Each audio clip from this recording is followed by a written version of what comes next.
Bonjour et bienvenue pour cette 4e vidéo sur cette série canalisation et scanning, les perceptions extrasensorielles.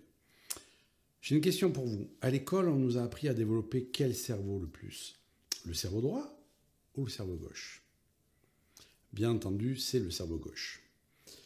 Quand on nous disait fais tes devoirs, reste bien dans les clous, dessine et surtout ne dépasse pas les contours qui étaient dessinés, eh bien, on nous fait travailler le cerveau gauche. Le cerveau droit, on nous a fait faire un peu de la musique, un peu d'éveil, etc. Mais ce n'est pas quelque chose dont on a l'habitude à l'école de développer. Contrairement à certains pays ou à certaines pédagogies, comme la pédagogie Steiner par exemple, où on développe chez l'enfant d'abord le cerveau droit et puis ensuite le cerveau gauche. Eh bien, chez nous, c'est l'inverse.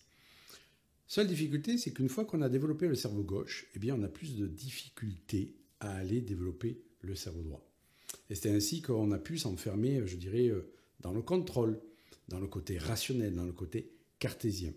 Et tout ce qui va être de l'ordre du ressenti, de la perception, de l'énergie que l'on peut percevoir, eh bien, c'est souvent occulté, c'est souvent mis de côté, c'est souvent, je dirais, rejeté aussi.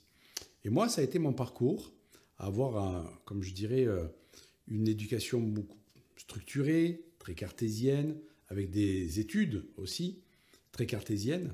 Et donc, on ne m'avait pas appris à ressentir cette énergie. Et c'est en développant petit à petit, par l'apprentissage, cette capacité à me poser, à rentrer en connexion avec moi, à aller travailler mon cerveau droit, que j'ai pu développer mes perceptions. Pourquoi je vous parle de ce cerveau droit? Eh bien, parce que tout simplement, c'est lui qui permet de percevoir et surtout de comprendre ce qu'on perçoit. Alors que si vous êtes uniquement cerveau gauche, eh bien déjà vous allez être fermé.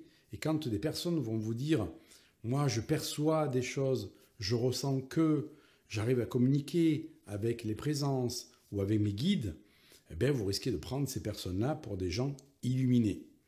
Mais le terme illuminé, quelque part, c'est un beau terme, puisque le terme illuminé, c'est celui qui a reçu l'illumination. Donc c'est lui qui a reçu la lumière. Et moi, quand on a pu me prendre pour quelqu'un d'illuminé, je ne prenais pas ça pour quelque chose de négatif. Je disais aux gens, merci de reconnaître cette lumière qui est en moi. Le cerveau droit, c'est lui qui permet de faire rentrer cette lumière en nous. Non pas pour rejeter, bien entendu, le cerveau gauche qui nous sert, parce qu'on a besoin aussi dans la matérialité de structurer notre vie, d'avoir quelque part, je dirais, une base rationnelle pour faire ceci, pour faire cela.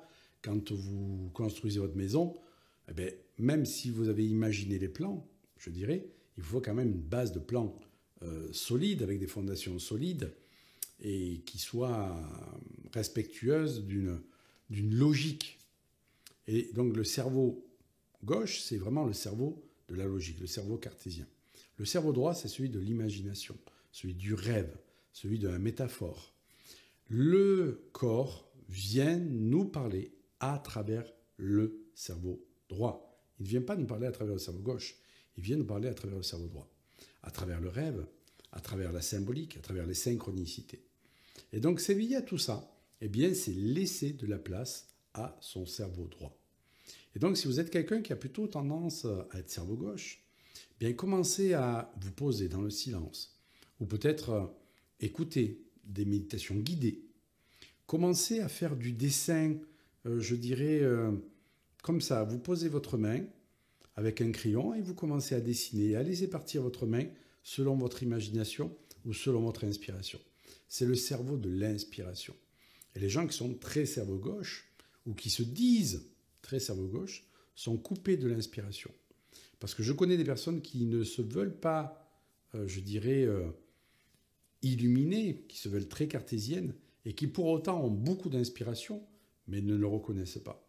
Cet accès donc à nos perceptions extrasensorielles, cette intelligence du cerveau droit, c'est notre droit de naissance.